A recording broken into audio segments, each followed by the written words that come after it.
Massive bombshell revelations that the ABC has doctored video. There's now urgent investigations underway at the ABC. The footage featuring that compromised audio has been removed. To look at this further, let's bring in now 2GB breakfast host Ben Fordham. Ben, great to have you on the show. From the very start of this saga, you pointed out that the ABC's reporting was not up to scratch. But this video editing is just the latest egregious example. I remember the TV show Frontline, Sharri. I'm sure you do as well. It was one of those fantastic shows put together by the working dog team here in Australia, Rob Sitch and Jane Kennedy and many others. And they highlighted some of the crazy tricks and traps that TV current affairs crews get up to. And that was all aimed at the commercial TV networks, of course. And we always presume that our ABC would never do a thing like that. I don't know how something like this happens. It's just unbelievable that it could be allowed to be up online for so long. And when you think about it, why would someone move gunshots from one section of a video to another? I mean, the footage is dramatic enough. I mean, you've got an Australian commando in a helicopter flying above Afghanistan in the middle of a conflict, firing down below on suspected insurgents. That's dramatic enough. Why would you need to dress it up any more than it already is? And to move the gunshots from the end of the sequence to the start of the sequence, you're changing the story, because as we've heard from Heston Russell, there was one warning shot. And if you look closely at that warning shot, it was not directed at the individual on the ground. The gun moved away from them and shot the ground near them to send a sign to them that we're up above and we're coming after you. And sometimes when you fire a warning shot like that, Heston Russell says, the person will stop in their tracks. And that's what they're after. They weren't trying to kill people from the air. They were trying to capture people and gain information from them. And to then move the one single warning shot and replace it with 6 shots after each other, it looked like Australian troops were showing very little regard for human life.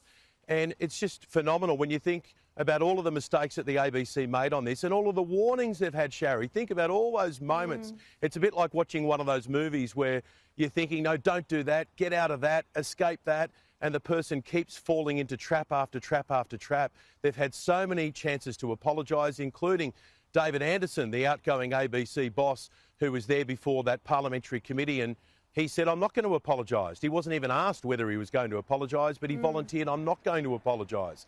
If anyone deserves an apology from the ABC, it's Heston Russell. 100%. He had his reputation and life destroyed over this.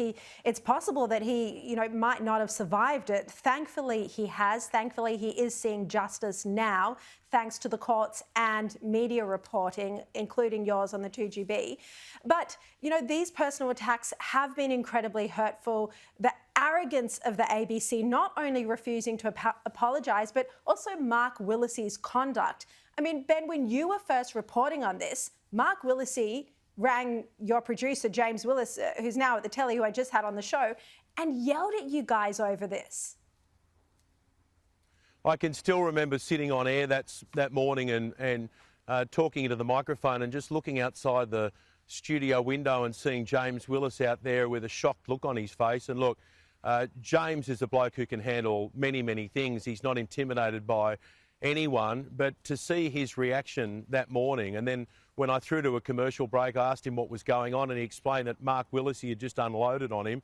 James was in stunned silence and then later called Mark Willisey back and returned serve. But it was a sign of how sensitive they were. I mean, they were wrong on so many counts on this, but if you think about it from the very beginning, Sharri, they had a bloke, and James explained this in a column in the Sunday Telegraph on Sunday, a bloke in America who said, look, I'm warning you, I'm a bit foggy on this, I'm a bit fuzzy on this, don't go basing a story on what I'm saying because I can't rely on my memory. That was the source. He didn't see anything, he was not an eyewitness, he was an ear witness.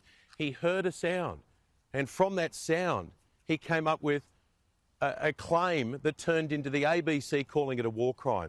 And then, they had the platoon wrong, they had the rotation wrong, they had the dates wrong. It was wrong, wrong, wrong, and now we find out there was a manipulation going on in the edit suite. And look, I'm with James Willis on this. Someone will lose their job over this, and I'm just hoping it's not some poor editor in the ABC editing suites, because it needs to go higher up than that.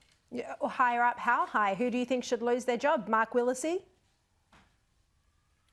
Well, look, I certainly think that this story warrants a proper examination of processes. I think if you have a look at Joe Puccini, who was above Mark Willisey, she was just running a defence left, right and centre from the very beginning on this, instead of sitting down and saying, righto, let's start from the beginning here. What have we got? Show me the emails.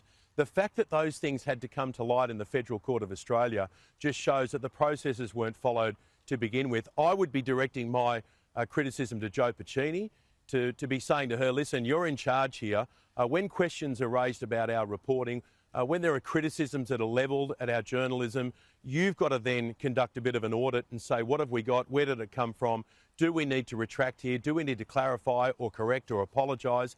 This should have been done long before it turned up in the Federal Court of Australia. All right, Ben Fordham, always love having you on the show.